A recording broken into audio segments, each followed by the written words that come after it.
J'avais postulé à beaucoup de formations et que c'est la seule où j'ai été accepté.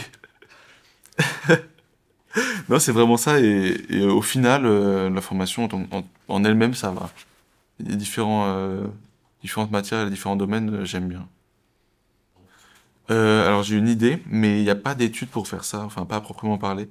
C'est travailler dans le cinéma ou dans l'audiovisuel et travailler dans tout ce qui est props, donc tout ce qui est accessoires, etc., chef déco. Et j'aimerais beaucoup faire ça. Parce qu'en fait, ça mélange manuel, tout ce qui est manuel, et j'aime bien. Et ça mélange design, parce qu'il faut du coup designer les profs, designer les objets. Et au-delà de ça, je trouve que c'est très gratifiant parce que du coup, tous nos objets, ils vont être mis à l'écran, ils vont être mis en avant, et ils vont être utilisés par des acteurs ou dans le décor d'un lieu. Et je trouve ça trop intéressant et trop bien. C'est le genre de métier de l'ombre auquel on fait pas trop attention, mais qui apporte beaucoup finalement dans une réalisation, dans un film. Le stage qui est à la fin de l'année, c'est de 4 mois, de faire un stage dans ce domaine-là. Et du coup, même Monsieur Pierre, j'en avais parlé, je compte contacter des chefs d'éco pour savoir du coup eux leur parcours et savoir comment ils ont fait et du coup saisir des opportunités si eux m'en donnent ou pas, enfin voir avec ça. Mais du coup, ce que je conseillerais, bah en soi, si on sait déjà ce qu'on veut faire, je trouve que MMI c'est pas forcément la meilleure formation parce que on va faire beaucoup de choses et on n'est pas spécialisé dans un domaine. Donc si on sait ce qu'on veut faire, autant aller dans une formation qui est en rapport avec ce qu'on veut faire. Alors que MMI, c'est plutôt pour les personnes un peu comme moi qui on sait à peu près vers où on veut aller, mais pas dans quel domaine exactement. Et du coup, MMI, ça permet plutôt de cibler ça. Et ce qui est bien, c'est que justement, si on s'est rendu compte de ça, on peut quitter MMI après la deuxième année et partir après en master. On n'est pas obligé de faire les 3 ans. Donc comme ça, si on trouve notre voie, hop, on part, on fait un master et on trouve notre voie.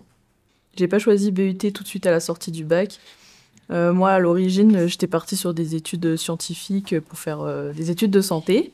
Et donc, pendant mon parcours, au final, ça m'a pas plu. Et donc, j'ai cherché autre chose à faire. Et j'ai toujours eu une fibre un peu créative. Je faisais déjà du dessin en parallèle sur mon temps libre. Et du dessin donc digital, donc sur tablette graphique. Et donc, j'ai commencé à me renseigner sur des métiers à faire autour de ça. Je voulais pas vraiment être illustratrice, faire une école d'art ou ce genre de choses. Et donc, c'était plutôt vers le métier de graphiste que je voulais m'orienter. Et donc, j'ai cherché, et puis je me suis renseignée, je suis tombée donc en faisant les forums et tout, sur le BUT MMI. Et j'ai vu que c'était un parcours pluridisciplinaire, où on faisait pas que de la créa ou que du dev et tout, on faisait un peu de tout. Et c'est ce qui m'a un peu parlé. J'aime bien être polyvalente dans la vie de tous les jours de base. Et donc je me suis orientée vers ça, avec l'objectif donc de faire un parcours création numérique pour pouvoir derrière donc, faire graphiste. En fait, on a donc des modules.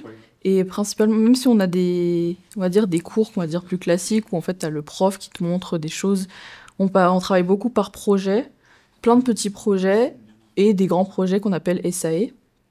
Et donc les 2 premières années, on faisait beaucoup donc des petits projets en graphisme, notamment avec nos professeurs. Ça pouvait être réaliser des déclinaisons de visuels pour des annonces, pour un sujet. Ça pouvait être,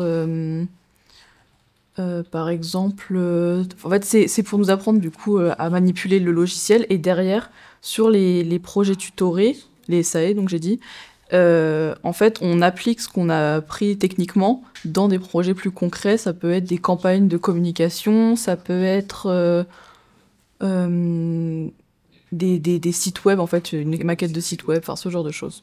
Faut avoir un objectif en tête, mais la richesse du BUT MMI, c'est que comme c'est polyvalent, on va dire, ça te laisse la possibilité de chercher encore ce que tu souhaites à faire, justement en touchant à différentes choses, que ce soit l'audiovisuel, que ce soit le graphisme, que ce soit le développement web, le motion design. Vraiment, on a la possibilité de toucher à tout ça, donc ça laisse ce temps de réflexion et surtout avoir aussi une rigueur de travail, parce que comme on est en formation continue, en fait, on n'a pas de partiel ou ce genre de choses.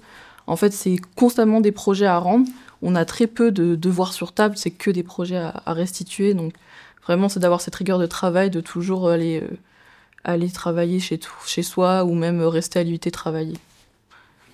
Je dirais la polyvalence des études et surtout la généralité que ça offre. Parce que je voulais d'abord obtenir une formation généraliste pour ensuite me spécialiser, découvrir. Et c'est pour ça que j'ai choisi le BUT MMI parce que c'était la plus propice en 3 ans avec beaucoup de matières. Moi, j'aimerais bien m'orienter vers un master en création et design de marque, notamment dans une école privée. J'aimerais bien aller à l'ISCOM, par exemple, qui est la deuxième école de communication en France.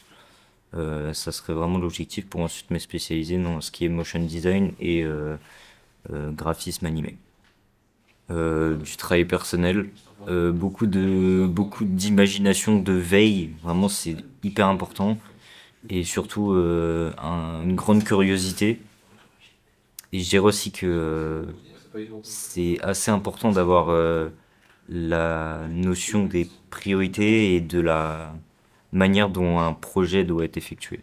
Donc bien s'entendre avec son équipe, avoir des bonnes relations intersociales et aussi voilà, travailler de son côté, regarder des tutos, même ça aide.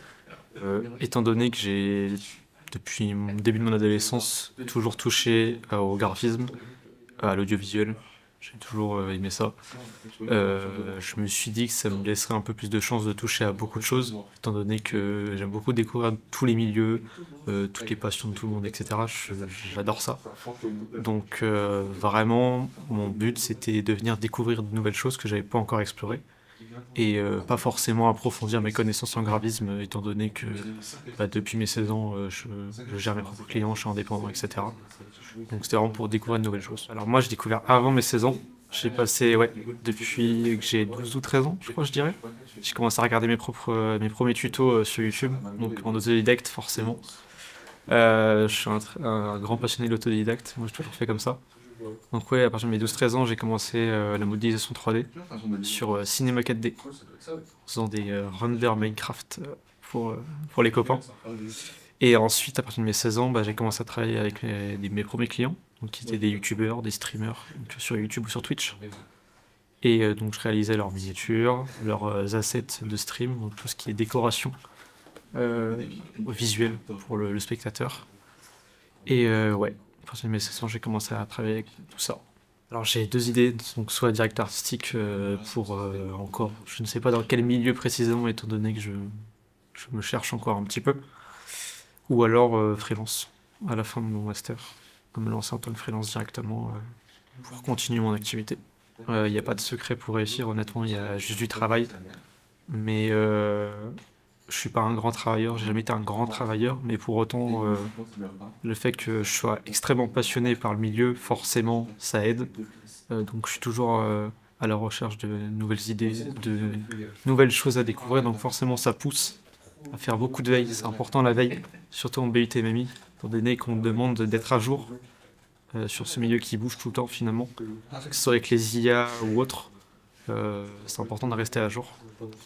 Mais ce que je conseille, c'est de rester motivé et d'être vraiment passionné pour rejoindre. Parce que même si on touche à énormément de choses, la passion du multimédia prime. Et c'est pas vraiment le travail acharné. Évidemment, ça fonctionne. Mais je pense que ce que je conseille, c'est de rester passionné.